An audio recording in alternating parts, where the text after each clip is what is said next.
तो जी दोस्तों, इस वीडियो में पाई कॉइन के रिलेटेड बात करनी है कि पाई कॉइन और बाइनेंस का आपस में क्लैश चल रहा है। जी हाँ दोस्तों, आपने बिल्कुल ठीक सुना, इनका आपस में क्लैश चल रहा है। कौन कौन से मसाइल पर, काफ़ी सारे मसाइल हैं, इसके बारे में हम बात करेंगे।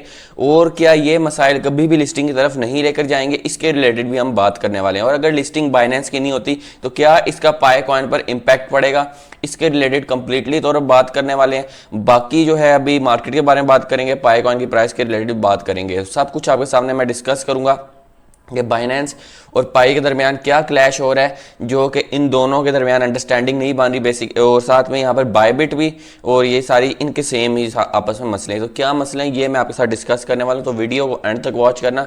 और अभी तक मेरा टेलीग्राम नहीं ज्वाइन किया तो टेलीग्राम को लाजमी से ज्वाइन कर लो, फ्री के आपको क्रिप्टो के सिग्नल्स मिलते रहते हैं। इस वक्त जो है मुश्किल सूरत हाल चल रही है, आपको पता है जंग चल रही है, उसमें जो है कोई भी करेंसी इस वक्त पंप नहीं कर रही।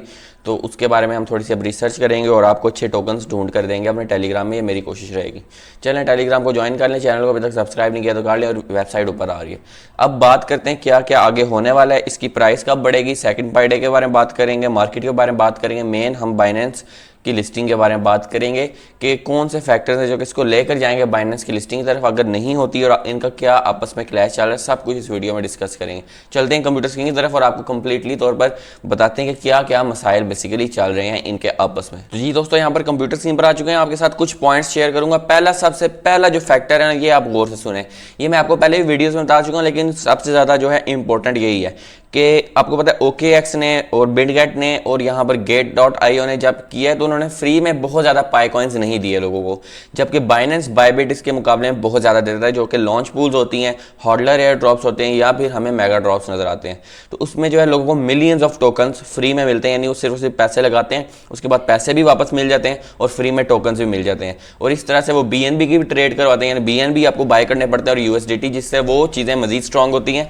और जो टोकन वहाँ पर लिस्ट होता है उसकी अचानक से सेलिंग होती है, वो टोकन गिरता है, जो कि पाई कॉइन ने यहाँ पर करने से इनकार किया। तो यहाँ से मेन क्लैश पैदा हुआ था, यानी पाई ने कहा कि हम फ्री में टोकन्स नहीं देंगे भाई साहब, आगे हमारी डिमांड भी बहुत ज़्यादा है और हमने माइनिंग भी बहुत स्लो की है। तो इस तरह लोगों को बगैर माइनिंग के फ्री में टोकन्स एक दिन में मिल जाएंगे, तो ये पॉसिबल नहीं हो सकता। उसकी वजह से बाइनेंस और बायबिट का ये क्लैश बना। दूसरा जो कि इंपॉर्टेंट है कि पहले जो है फिर यहाँ पर पाई ने जो है दूसरे कॉइन्स की तरह इनकी मिन्नतें नहीं की, बल्कि इसकी जगह जो है पाई कॉइन जो है OKX की तरफ चला गया और यहाँ पर दूसरी एक्सचेंजेस की तरफ चला गया, जिसकी वजह से बहुत सारी ट्रैफिक जो है इन एक्सचेंजेस पर आ गई। और बाइनेंस को, जाहिर बात इतनी बड़ी एक्सचेंज है, उन्होंने कहा कि यार ये हमसे जो है हमारे आगे आकड़े हैं, और ये इन्होंने OKX पर जाकर कर दी। क्योंकि एक एक्सचेंज के लिए एक बहुत बड़ी बात होती है कि उसकी कॉम्पिटिटर एक्सचेंज पहले किसी चीज़ को, किसी बड़े प्रोजेक्ट को स्नैच कर ले, और 11 तक फिर रैंकिंग पाई कॉइन की गई। सोचे अगर वो बाइनेंस पर ही होता, अंडरस्टैंडिंग होती, तो फिर इसकी रैंकिंग मजीद ऊपर जा सकती थी। तो यहाँ पर इसकी रैंकिंग की और फिर ये मसला पैदा हुआ, और फिर यहाँ पर बायबिट ने साथ ही बयान दे दिया जो ही OKX की लिस्टिंग है, क्योंकि उन्हें अच्छा नहीं लगा कि सारे टोकन्स भी इधर आए हैं और कम्युनिटी, जाहिर बात है इतनी बड़ी कम्युनिटी है वो भी इधर आ गई। तो इसकी वजह से भी एक क्लैश पैदा हुआ कि इन्होंने आपस में इतनी बातें नहीं चलाई। और उसके बाद फिर तीसरा जो आता है कि अब देखें बाइनेंस में जो टोकन्स लिस्ट होते हैं ना, वो इतने यूटिलिटी बेस्ड नहीं होते और उनकी अपनी कोई स्ट्रॉन्ग जो है फाउंडेशंस नहीं होती। जबकि पाई का देखा जाए तो पाई के पास बहुत सारी पावर्स हैं, जो कि इसके वॉलेट्स की पावर है। पाई के अपने वॉलेट्स हैं और अपना सारा सिस्टम है, यानी पाई अपनी भी एक्सचेंज बनाने की तरफ इन द फ्यूचर ध्यान देगा,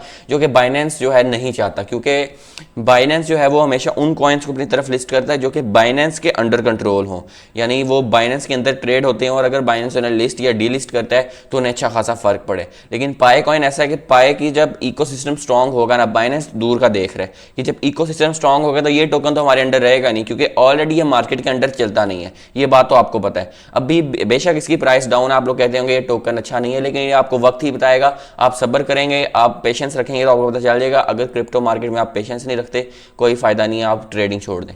खैर, अभी यहाँ पर ये देखा जा रहा है कि वो आगे दूर की देखने की, जब ये इतना स्ट्रांग हो जाएगा टोकन, तो इस तरह तो फिर ये कहते हैं कि पाई कॉइन के अपने जो हैं इनके ऑनर्स, उनके हाथ में पाई कॉइन्स है। तो जब वो फ्लक्चुएशन होगी तो फिर बाइनेंस अपनी कमांड जो है वो पाई को नहीं दे पाएगा, पाई अपनी चलाएगा। और जो चीज़ एक्सचेंज से भी स्ट्रांग हो जाए जो टोकन, फिर वो एक्सचेंज उसको करने से डरती है। ये कुछ पॉसिबिलिटीज़ मैं बता रहा हूँ, ये सारी ठीक नहीं हो सकती, बीच में कुछ से ठीक हो सकती हैं। इसके बाद पाए की जो है यहाँ पर फाउंडेशन आती है। पाए की फाउंडेशन भी एक इंपॉर्टेंट चीज़ है। अब ये क्या, ये पाए की जो फाउंडेशन है ये ना पाए कॉइन के अंडर है, यानी जो डॉक्टर निकोलस है उसके अंडर है, और ना ही किसी और चीज़ के अंडर है। ये खुद ही मॉनिटरिंग करती है और पाए को प्रमोट करती है जगह जगह पर, और पाए को जो है इकोसिस्टम को स्ट्रेंथनिंग की कोशिश करती है। तो इस तरह से जब ये बाइनेंस पर लिस्ट होगा तो फिर ये मजीद इन्वेस्टर्स को अट्रैक्ट करेगा, और फिर इस तरह से जो दूसरे कॉइन्स के मालिक हैं, जिस तरह के इसके कॉम्पिटिटर्स हैं पाए कॉइन के, वो फिर उनको जो है थोड़ा सा खौफ पड़ता है कि जब इस तरह से इसकी प्रमोशन होगी तो फिर ये दूसरे कॉइन्स की तरफ से उनका ध्यान थोड़ा सा कम हो जाएगा। क्योंकि ऑलरेडी जो है बात होती है डोमिनेंस की, पाए का डोमिनेंस अगर मार्केट में इंक्रीज होता है तो बाकी जो कॉइन्स होते हैं उनका डोमिनेंस कम होगा।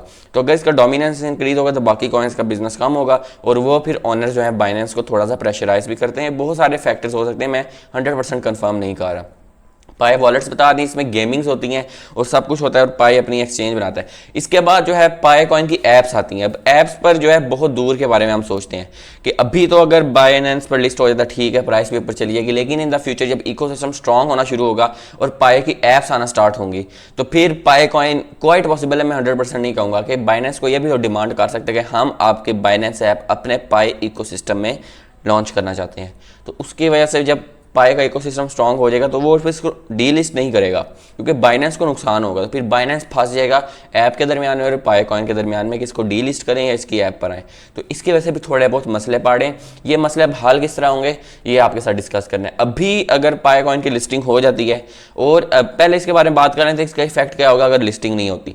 अगर तो अभी लिस्टिंग नहीं होती, जो कि पाए कॉइन अभी अपनी चाल चल रहे हैं और फिलहाल इतनी कोई अपडेट्स भी नहीं आ रही, तो फिर जाहिर बात है कि पाए कॉइन पे कोई पॉजिटिव असर नहीं पड़ेगा। लेकिन जब लिस्टिंग होगी तो फिर असर पड़ेगा अगर यही चाल चलता रहा। अब जब आगे इकोसिस्टम स्ट्रांग होना स्टार्ट होगा, यानी इकोसिस्टम आगे स्ट्रांग हो जाता है और फिर भी बाइनेंस लिस्टिंग नहीं करता, फिर पाए कॉइन को कोई फर्क नहीं पड़ेगा। यानी अभी अगर पाए कॉइन की लिस्टिंग बाइनेंस पे होती है तो प्राइस बढ़ेगी, लेकिन अगर इकोसिस्टम स्ट्रांग हो जाता है और कुछ चीज़ें ऐसी लॉन्च हो जाती हैं जो कि पाए हमें बताता आ रहा है, तो फिर बाइनेंस की लिस्टिंग का कोई फायदा नहीं होगा। फिर पाए कॉइन खुद ही एक ऐसी चीज़ बन जाएगा जिसको बाइनेंस की ज़रूरत नहीं होगी, बल्कि बाइनेंस को पाए कॉइन की ज़रूरत होगी। ये हर चीज़ को वक्त लगता है। XRP काफ़ी अरसे से लिस्ट नहीं हुआ था, फिर उन्होंने लिस्टिंग की, आहिस्ता आहिस्ता ऐसे ऐसे टोकन्स को फिर जगह मिलती है, ताकि पाए कॉइन तो स्टार्टिंग में ही काफ़ी ऊपर है, पाए कॉइन के मसले पड़े हैं। तो यहाँ पर ये चीज़ आती है, ये क्लैश पाए कॉइन का आता है। तो ये मैंने कुछ आपके साथ चीज़ें शेयर की हैं, और ऐसे पाए कॉइन जो है उसका ज़्यादातर कंट्रोल भी इन चीज़ों के अंडर। पाए कॉइन जो है वो एक नए आइडियाज़ लाता है, Web3 की दुनिया की बात करता है, और बहुत सारी ऐसी चीज़ों की बात कर रहा है जो कि काफ़ी ज़्यादा स्ट्रॉन्ग इकोसिस्टम बनाती हैं, और इसको जो है इन्वेस्टर्स को specially from the other coins attract करने का बायस बन सकती है इन द फ्यूचर। तो यहाँ पर ये फ्यूचर कॉइन है, यानी ये आगे लंबी रेस का घोड़ा है और आगे बहुत कुछ करने वाला है। और यही चीज़ देखकर बाइनेंस सोचता है दूर के बारे में कि यार आगे मज़ीद क्या हो सकता है, और दूसरे कॉइन्स जो हैं क्या उनसे तवज्जो हट जाएगी, और इस तरह। क्योंकि फिर जाहिर बात है बाइनेंस एक एक्सचेंज है, लेकिन जो दूसरे कॉइन्स के मालिक हैं फिर उनको मेन मसला पड़ता है, और यहाँ से क्लैश स्टार्ट होता है। क्योंकि पाए कॉइन के बारे में बहुत सारे लोग नेगेटिव न्यूज़ भी फैलाते हैं, स्पेशली बाइनेंस स्क्वायर में जाएँ तो बहुत सारे ऐसे बड़े बड़े इन्वेस्टर जो कि पाई के खिलाफ बात करते हैं, क्योंकि वहाँ पर जो वो ये चाहते हैं कि बाइनेंस मजीद इसको लिस्ट ना करे इस तरह के रिव्यूज़ देखकर, और उसके बाद जो है वो दूसरे कॉइन्स के डोमिनेंस बरकरार है। याद रखें अगर पाए कॉइन बाइनेंस पे लिस्ट होता है, डोमिनेंस इसका इंक्रीज़ होगा, इंक्रीज़ हुआ तो याद रखिएगा पाए कॉइन काफ़ी मेजर रोल अदा करेगा। मार्केट कैप पर डिपेंड करता है, मार्केट कैप जो ही बढ़ना स्टार्ट होगा इसका डोमिनेंस इंक्रीज़ होना स्टार्ट हो जाएगा, फिर ये ADA को भी पीछे रख देगा, XRP इस तरह के कॉइन्स को भी पीछे कर सकता है। लेकिन मेन बात इकोसिस्टम का बूस्ट है। यहाँ पर एक्सचेंजेस के पीछे पाए नहीं भागता, पाए तो खुद KYB देता है, और ये भी एक फैक्टर है, एक और फैक्टर मिला है कि यहाँ पर बाइनेंस कहता है कि यार ये जो है ये कौन होता है कि हमसे KYB करवाए, यानी दूसरे कॉइन्स जो है वो खुद KYB कर दें ताकि वो बाइनेंस या बाइबिट जैसी एक्सचेंजेस पर लिस्ट हो। लेकिन यहाँ पर पाए ने कहा कि आप लोगों ने अगर हमें लिस्ट करना है तो KYB पास करनी, जिसमें OKX.io इन्होंने बगैर किसी जो है डिमांड के KYB पास की, और इस वक्त वो लिस्टिंग हो रही है, और काफ़ी सारा फ़ायदा भी हुआ, काफ़ी सारी कम्युनिटी इंक्रीज़ हुई है। बहुत सारे पाइनियर्स ने OKX डाउनलोड किया है, मैंने खुद OKX जो है इसके लिए किया, वरना हम बाइनेंस में करते थे। और इसके बाद जो है फिर यहाँ पर Gate.io, बिटगेट, ये सारी बहुत सारे इसके इंस्टॉलमेंट्स हुई हैं, जो कि बाइनेंस को गुस्सा आया, क्योंकि बाइनेंस के कॉम्पिटिटर्स हैं, और जो कॉम्पिटिटर्स होते हैं जब उनका फ़ायदा कोई कंपनी करवाती है तो फिर वो कंपनी भी उनकी कॉम्पिटिटर बन जाती है। तो इस वक्त ये पाए का मसला बना हुआ है। तो ये मैंने आपके साथ शेयर कर दी। वीडियो पसंद आए ज़रूर लाइक करो। खैर इसकी प्राइस के बारे में बात करते हैं। यहाँ पर प्राइस क्या चल रही है। तो यार आपको पता है कि यहाँ पर पाई ने कितनी ज़बरदस्त रिकवरी की थी, यानी यहाँ पर 40 सेंट पर जाके उसके बाद इतनी बड़ी छलांग लगाई और 65 सेंट्स तक गया।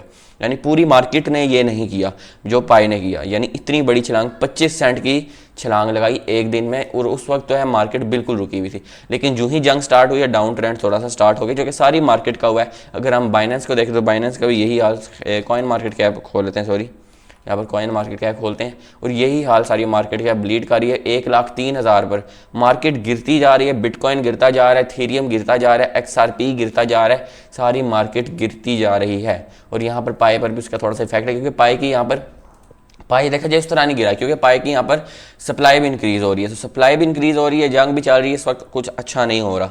तो मैंने आपसे कहा कि नज़र रखें मार्केट पे, मार्केट का ध्यान रखें, स्टॉप लॉस लगा कर रखें अगर मार्केट क्रैश करती है। और अगर पैसे हैं तो पाई कॉइन को इस वक्त आधे पैसे इन्वेस्ट कर लें और आधे अपने पास रखें, ताकि मज़ीद डाउन जाए तो आप उसकी बाइंग कर सकें। तो ये मैंने कर दिया। आगे जो है बहुत सारी अच्छी न्यूज़ आ सकती है। सेकंड पाई डे के बारे में बात करें, सेकंड पाई डे भी काफ़ी ज़्यादा मेजर रोल अदा कर सकता है। वैसे अभी जो है अगर जंग चल रही है तो हाइप नहीं बनेगी, लेकिन अगर पाई अपनी कोई अपडेट प्रोवाइड करता है तो हाइप बन जाएगी। यानी ट्विटर पर कोई ऐसी अपडेट देता है जिसकी वजह से इन्वेस्टर्स इसमें इन्वेस्ट करेंगे तो फिर इसकी प्राइस जाएगी। कैसे? क्योंकि इस वक्त सारी मार्केट रुकी हुई है, इन्वेस्टर पैसा इन्वेस्ट नहीं कर रहा मार्केट में। लेकिन जब पाई अपडेट देगा तो इन्वेस्टर की नज़र इस पर आएगी, पाई कॉइन पर, और वो कहेगा कि यार ये अपडेट्स दे रहे हैं तो इसमें इन्वेस्ट करना ज़्यादा वर्थफुल होगा, और इस तरह से फिर वर्थ इट होगा और फिर वो इस तरह से सारा कुछ करेगा। तो ये मैंने आपके साथ शेयर कर दिया। आगे जो है इसकी बाइनेंस लिस्टिंग कुछ क्राइटेरियाज पाई कंप्लीट हो, ETF अप्रूव हो जाए और पाई कॉइन जो है अपने इकोसिस्टम को स्ट्रॉन्ग करे। और अभी पाई इनक्लोज्ड मेननेट में है, ये बात याद रखें। आपको अगर यकीन नहीं है तो हम यहाँ पर पाई की ऑफिशियल वेबसाइट पर आ जाते हैं और मैं आपको दिखाता हूँ। सॉरी, यहाँ पर painetwork.com और पाई की ऑफिशियल वेबसाइट पर आते हैं। पाई ने खुद अपनी वेबसाइट में लिखा है कि वो अपनी इनक्लोज्ड मेननेट में अभी ओपन मेननेट में नहीं आए हैं। यहाँ पर अगर हम नीचे आए तो यहीं पर ही था, तो देखें ये मुझे पेज मिल चुका है, आप लोग देख सकते हैं। यहाँ पर टेस्टनेट था और अब इनक्लोज्ड आ चुके हैं। अब आगे क्या है कि यहाँ पर ये आ रहे हैं, इनक्लोज मेननेट खत्म हो जाएगा, फिर ओपन मेननेट आएगा, फेज 3 ओपन होगा और यहाँ पर पाई बहुत बड़ा बूस्ट लेगा। ये बात याद रखना, इस पर मैं अलग से वीडियो बनाऊंगा, ये बहुत लंबी वीडियो हो जाएगी।